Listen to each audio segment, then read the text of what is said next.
Praise the lord, హల్లెలూయా. దేవుని నామానికి స్తోత్రాలు. మీ అందరికీ నా వందనాలు తెలియజేస్తున్నాను. ఈ దినం కొరకు దేవుడు సిద్ధపరిచినటువంటి మాటలు.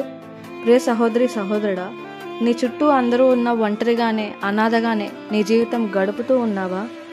కృంగిపోతున్నావా? ఇదే కాల సమయంలో దేవుడు ఈ మాటల ద్వారా నీతోనే మాట్లాడుతున్నారు.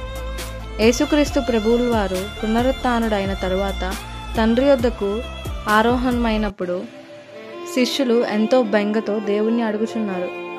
3.5 సంవత్సరాలు నీతో గడిపాము, ఇప్పుడు మేము ఏ రీతిగా జీవించాలి అని యేసును అడిగినప్పుడు యేసు తెలియజేస్తున్నారు, మిమ్మను అనాథలుగా విడువను, మీ కొరకు నేను ఆదరణకర్తను పంపుచున్నాను అని శిష్యులకు తెలిపారు.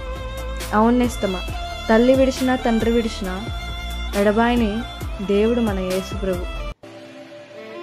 నీ దేవుడైన యేసుప్రభు నిశ్చయముగా నీకు తోడుగా ఉన్నారు. ఆనాడు తండ్రి యొద్దకు ఆరోహణమైనప్పుడు యేసు పరిశుద్ధాత్మను వారి కొరకు పంపించారు.